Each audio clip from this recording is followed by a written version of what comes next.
Kaya? Wow! Congrats po! Ay, wait, Francine, pag-usapan naman natin ang singing career mo. So, Wow. yun na ba talaga ang trajectory natin? Pa-singer ka na?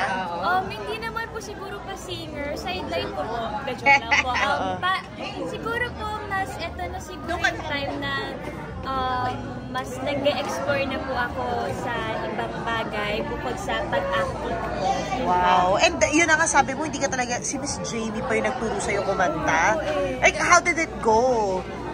Ano po, masaya siya, pero medyo nagkaroon lang po ng difficulties. Ako, syempre po, kasi kinakabahan po ako. So, namumuna yung kaba ko kesa yung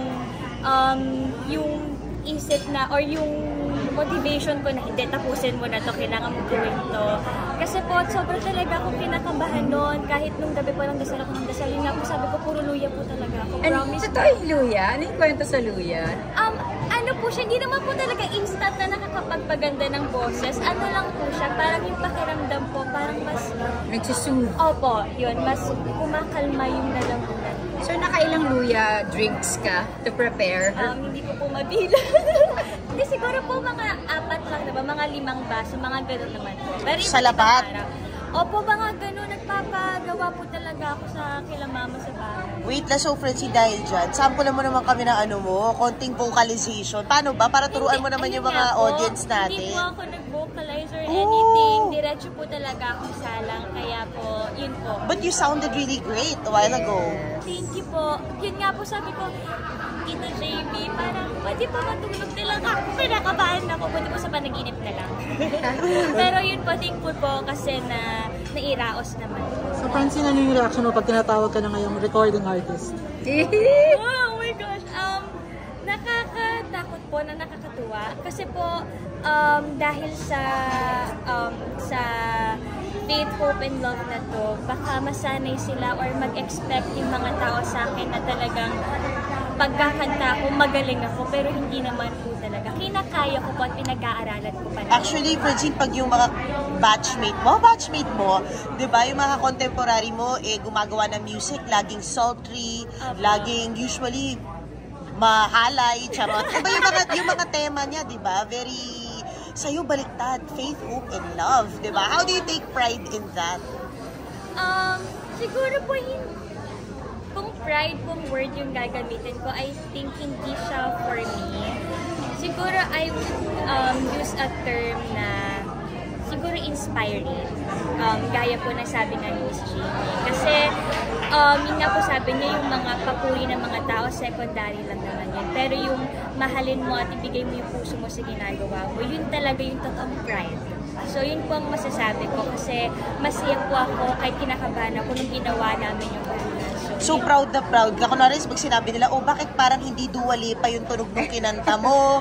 Di ba? O hindi ka naka-sexy doon. Ano gusto mo sabihin sa mga audience na magtatanong sa'yo ng ganon? Hindi naman po kasi ako si Dua Lipa.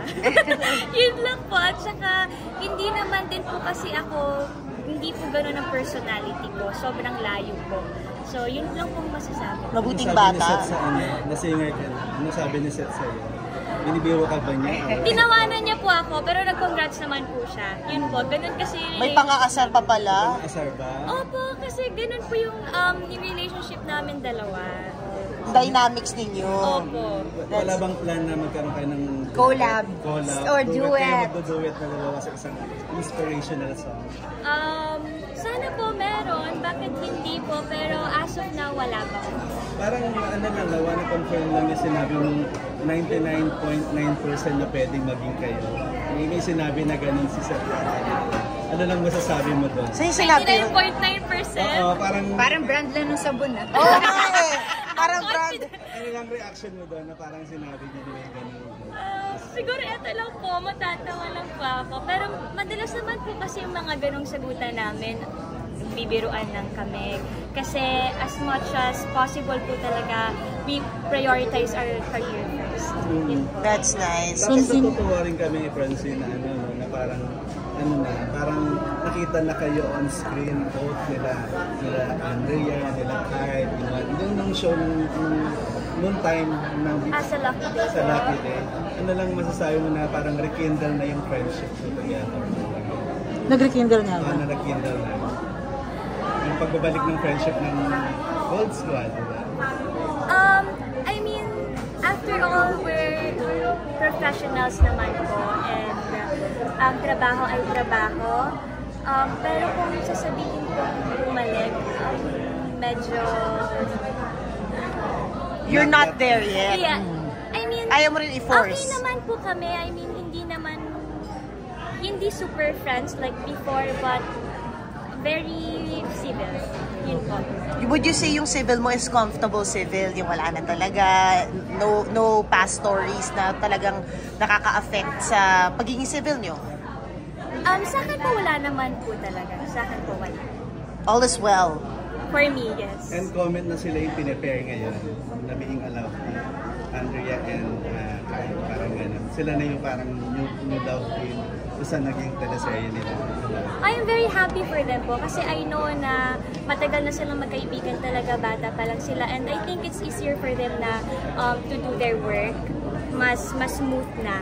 Yun po. Francine, ano lang natin, what's the status of your relationship with Sed?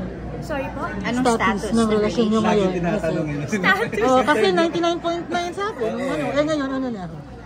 Kayo na ba? Hindi po. May 1% na Kung- lang natitira. Kung ano lang po yung nakikita niyo po sa amin, ganun din naman po kami off-cam po talaga. Hindi naman po kami nagpe-pretend pag may camera, hindi rin naman po kami nagpe-pretend pag wala. So, I would say, status namin, nasa friends pa rin naman. But it's nice na you're not, hindi ka nape-pressure, lalo na sa showbiz na, di ba? Parang 10 times na namin to tinanong. Pero 10 times mo rin siya sinasagot, di ba? In a way po, nakaka-pressure kasi parang sa atin, sa culture nating mga Filipinos, pag love team kayo, hindi na ba? Pero I'm very grateful rin po kasi hindi rin kumakagat si Seth sa mga ganon. Hindi kami nape-pressure in a way na parang nag-aabang sila, tayo na lang. Hindi. I'm very grateful for him kasi he respects my mom very much. Oh, that's and nice. ako din. So, walang pagpuwersa sa Galing kahit din. ano. Francine, ano na lang, additional info na lang sa South Korea. Mag-record ka, sabi mo kanina. Ano yung record mo sa Korea? Ano po yun, para siyang English version ng isang Korean song. Ay. Pero, yun pa lang po yung pwede ko munang sabihin. Pero parang mag-start po kami siguro this month or next month.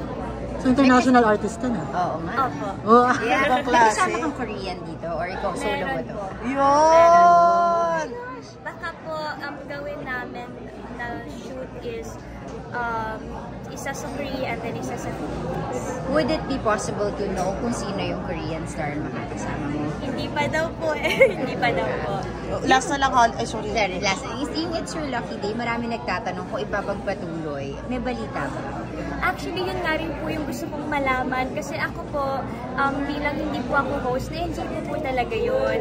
Kasi natutuwa ako sa mga kasama ko, masaya ako, payapa yung loob ko kapag kasama ko sila. And para po kasi sa akin, pag nagtatrabaho ako, yun yung importante eh. Yung na-enjoy ko at payapa yung loob ko. Tsaka baka hindi ka makabook ng bakasyon. Charot, hindi mo alam kung kailan, di ba? Teka lang, maalis ba ako? Congrats ha, super nag-click talaga kayo. Salamat po. Thank you What's po. next to you after Fractured? May mga abangan din bang movies together with Seth?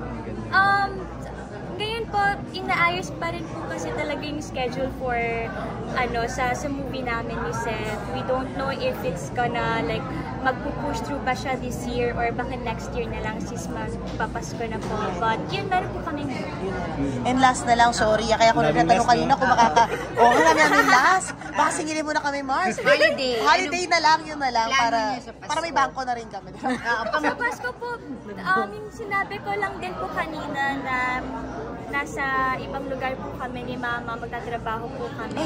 Work pa rin. Opo, work po namin ni Seth. So baka sa Christmas, baka kami dalaw magkasama. Wow! Wow! Pero ang galing ng mami mo. Out of the country. Wow, ang galing ng mami mo to handle you that way. Thank you!